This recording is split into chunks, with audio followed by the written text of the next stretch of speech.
In this video, we're going to talk a little bit about customizing your preferences for Sibelius. These are basically just some tips that may help streamline your workflow. These are completely optional, and you don't need to do these. These are just some suggestions from having worked with Sibelius for a while now. For starters, we're going to go to the Preferences window in Sibelius, and you have all these different categories over here that you can select various preferences from. For starters, we're going to customize a few of our own keyboard shortcuts. Keyboard shortcuts are the key to productivity.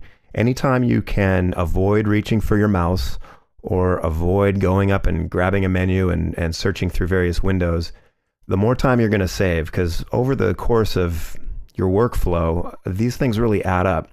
So just a few very basic keyboard shortcuts that you'll probably find yourself using a lot when you're using Virtual Drumline and the template. Well, let's just go through them right now. For starters, we're going to go to the Create menu. These are basically menus or categories that you can customize. And then over here, these are the various features within that menu or category. And one of the things I do probably more than almost anything is create an instrument change. So for example, if we want our timpani player to go to concert bass drum for a phrase and then go back to timpani, those things are all accomplished by using instrument changes. Normally, you can accomplish an instrument change by going to the Create menu. You go down here to Other, and then there's an instrument change option in there. And that's fine. This does exactly the same thing, except it just means we don't have to reach for the mouse. So what we're going to do is add a keyboard shortcut. You can see over here there is no keyboard shortcut for that. So if I click Add, first we get this message that says you can't add shortcuts to the standard menus and shortcuts set. Would you like to create a new set? Yes, that is the whole point here. We're going to create our own new set of keyboard shortcuts. So I'm going to call this set Jim's New Set. And now you can see here in the menu, I've actually got my new set of keyboard shortcuts activated. And with that in there now, I should be able to customize. So I'm going to go back down here. I'm going to do Create, Instrument Change. So that's basically the Create menu, and that's the Instrument Change feature within that menu. I'm going to add a keyboard shortcut. And basically on your computer keyboard, you're just going to type in what you want this shortcut to be. It can be anything as long as it's not already assigned to something else. So for an instrument change, I like to use Command I. And note that that's a Macintosh command. If I was using Windows, I might use Control I. And now you can see right there, we've got our assigned keyboard shortcut. Another thing in the Play menu, Playback Devices, that's a window that we've talked about in previous videos. That's where you set up your playback configuration. You can add or remove instances of Contact Player 2. It's also a window where you can go to make changes to your audio setup, and that's something that you might find helpful from time to time if you're experiencing hiccups or various performance things where you need to adjust latency with your sound card. So this is a window that I do find myself visiting frequently, so I'm going to add a keyboard shortcut to that. And I like to use Control D on the Mac. And let's see, another one that we like to use here is in the House Style menu, Edit Instruments. This may not be quite as handy as the previous shortcuts that we just spoke about, but one thing that this can be helpful for is if you ever wonder what current instrument is assigned to a specific staff at a specific point in your score, you can just select that staff by clicking once on it. That'll basically frame that measure. And then when you select Edit Instruments, which is normally acquired from this House Style menu up here, you go here to Edit Instruments. It's grayed out right now because we're in an active window. But if you go to the Edit Instruments window while that measure is highlighted, the instrument that shows as highlighted in the window that appears, that basically tells you what instrument is currently assigned at that point. And for that reason alone, I do find that going to the Edit Instruments window can be helpful. So I'm going to do a keyboard shortcut here, and I'm going to use Option I. In Windows, you might want to use Alt I. Click OK. And so those are some keyboard shortcuts. You can really customize these as richly and deeply as you like. It's really just up to you and your preferences, workflow wise. Another area in the preferences window that is worth noting is the input devices area. These are basically MIDI devices that are connected to my computer. And this is where you're going to set your MIDI keyboard so that Sibelius knows what input device to listen for input on.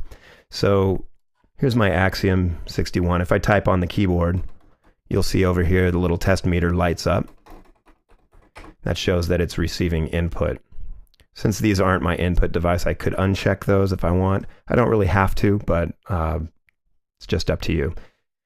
One other thing that is handy, in the note input section, there's this little checkbox here under the editing area. And by default, this is usually checked.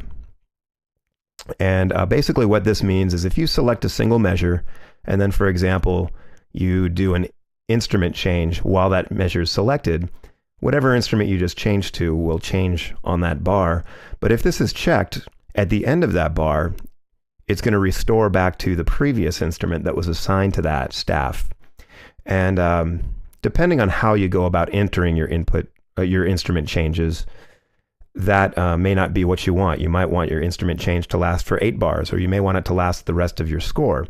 So I find that it's helpful to actually have that unchecked, and that way I don't have to remove extraneous instrument changes that were added in at the conclusion of that 1 bar selection. So those are just some preferences that are worth setting up. If I click OK here, now one of those keyboard shortcuts that we talked about was Control D. That brings up my playback devices window. And one area in this playback devices window that sometimes goes past people without them realizing is the Audio Engine Options button. If you click on that, this brings up the Audio Engine Options window. And this is an important window when you're using virtual instruments such as Contact Player 2. Basically, this is configuring Sibelius's use of your sound card and your audio drivers on your computer. So in this interface section right here, this will basically outline your sound card, the driver that your sound card is using. So if you're on a Windows PC, for example, this might show maybe your Sound Blaster card or your M-Audio audio file sound card. And in parentheses here, that's the driver format. I'm on a Mac, so it says Core Audio, but if you're on Windows, it might say Multimedia, or it might say ASIO. And by default, ASIO is definitely the preferred format. So if you're having pops and clicks and hiccups and little glitches like that, you may want to check that you have your ASIO driver selected here, if your sound card has an ASIO compatible driver. Another area that can sometimes confuse people is the buffer size. Buffer size basically affects what's listed down here under your latency settings. In simple terms, latency is basically the amount of time it takes for your computer to ask for a sound and then for that sound to come out of your speakers. So basically this is saying my latency is currently set to 22.46 milliseconds. That's pretty quick, and it's barely going to be noticeable. However, if you lower that, you'll notice my latency goes down. Lower it some more, the latency goes down even more. Being aware of where your buffer size and latency is set is worth knowing, because the higher your latency or the higher your buffer size, the less strain that's going to put on your CPU. If you go too high, it could cause some of your rhythms to get a little lopsided and jagged sounding. If you go too low, it could cause your CPU to struggle a little bit. So sometimes that takes a little fiddling to find what really works best for your CPU and your sound card. So we usually tell people to set this around 1024. If you have the option to go past that up to, 2048 that might be worth checking out as well. Sample rate by default is usually set to 44/100, and that should give you good performance as well. So these are just some options in there. They may already be set to the correct options, but this window is worth knowing about when you're trying to troubleshoot performance problems if you do experience them. So those are just a few options in Sibelius that are really worth knowing about, and you can take or leave some of those suggestions, but just figured it was worth mentioning.